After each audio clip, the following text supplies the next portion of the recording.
Hi Aries! Welcome po sa ating channel. Ito ay inyong daily kapaytary reading for April 26, 2025.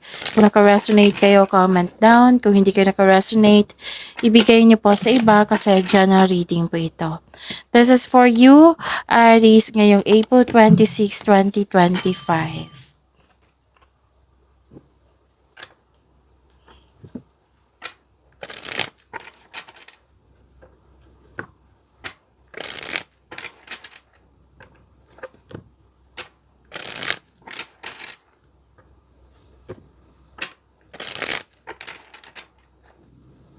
Para po ito sa inyo, Aries, ngayong April 26, 2025.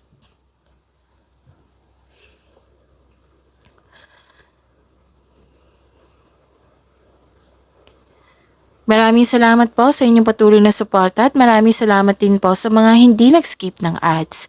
Gamitin ang reading na ito bilang gabay lamang sa mga hindi pa nag-subscribe. Subscribe na po kayo at click bell notification para malaman nyo na may bago tayong video.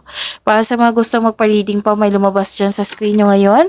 Panoorin nyo po at sundin ang instruction.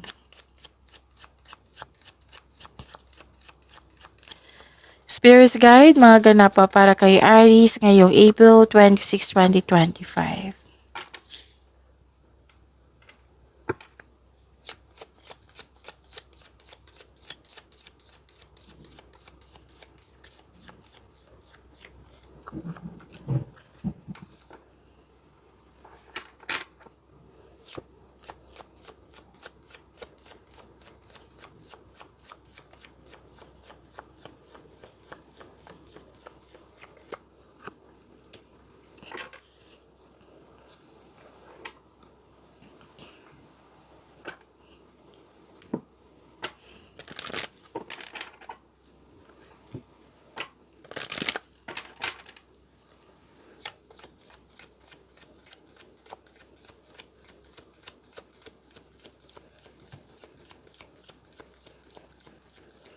Spirits Guide, mga mensahe pa para kay Aries ngayong April 26, 2025. I need 2 cards po.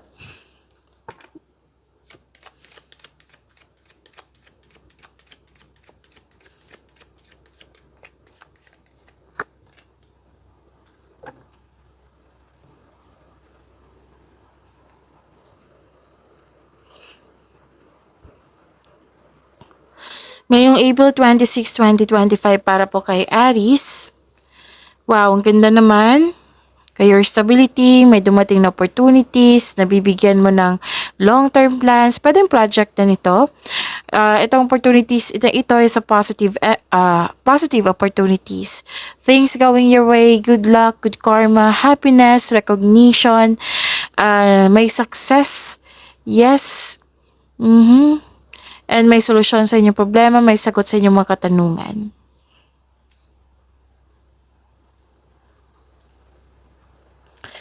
Let go of others' thoughts and opinions. It is time to embrace who you really are. Find comfort and balance in simple ways. You have support all around you.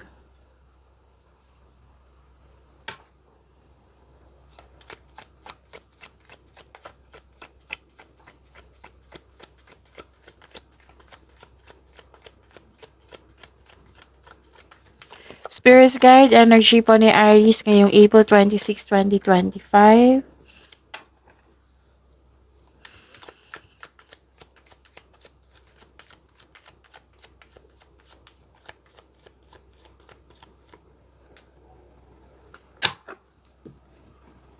Kung may narinig kayo or may nakita kayong repeating message, like for example, nanood kayo ngayon ng April 25, 2026. Oo. Kung may napansin kayo na repeating message, yan po yung pinupush ng cards nyo na kailangan yung bigyan ng atensyon, solusyon, at aksyon. Okay, kung kailangan po. So, ano po yung energy ni Aries?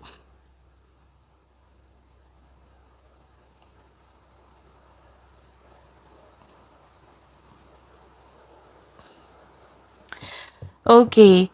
So, makinig kayo sa inyong intuition. Kasi nakikita ko dito na hindi kayo nakinig sa inyong intuition. May refusal to look within. May nangyari na hindi mo binigyan ng attention or inignore mo. May hidden motives, may confusion. Stop overthinking din, sabi po ng court.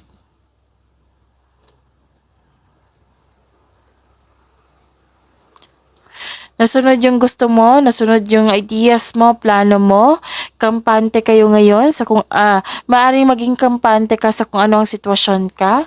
Maari din na may malaking influence ang isang tao na maaring magbigay ito ng tulong sa'yo. So this card tells you na own your space with confidence. So this is success, this is mahigit pa sa success, this is victory. So claim nyo po.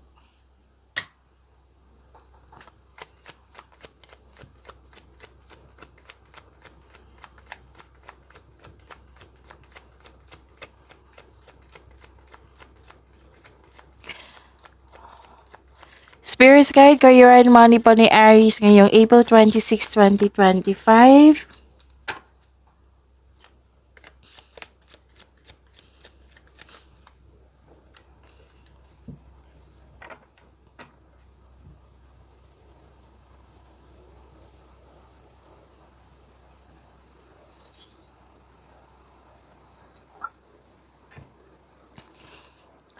Okay, so you're walking away, nagkaroon ng moving on. Ready ka nang iwan mo yung kasalukuyang trabaho mo na gusto mo magkaroon ng growth. Or gumagawa ka ng action para magkaroon ka ng pag-level up or para umalis. Oo, na gusto mong ma-achieve yung goal mo sa buhay, yung ambisyon mo sa buhay.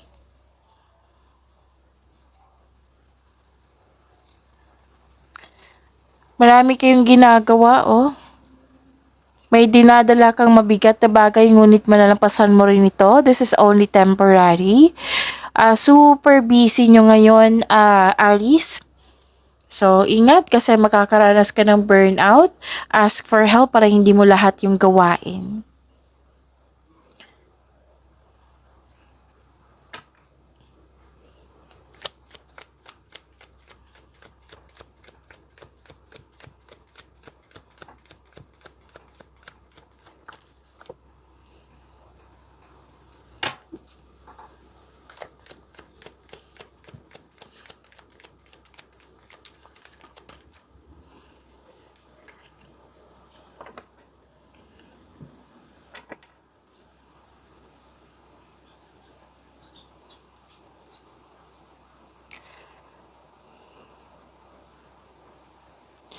Okay, sa mga may relasyon sa buhay mag-asawa, blooming kayo ngayon that has a potential to be stable.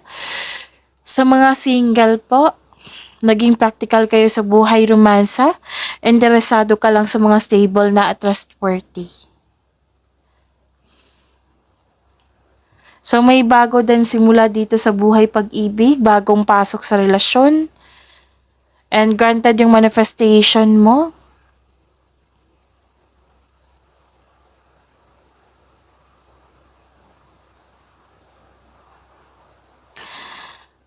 Okay, so pangalawang card na po nagsabi dito na nagkaroon ng moving on from challenges. You are now focused on my dealing instead of suffering. Lumalayo ka or umiiwas ka sa mga taong toxic or toxic place. Pwede din umiiwas ka dito ng problema. Pwedeng nililimit mo yung sarili mo sa person mo.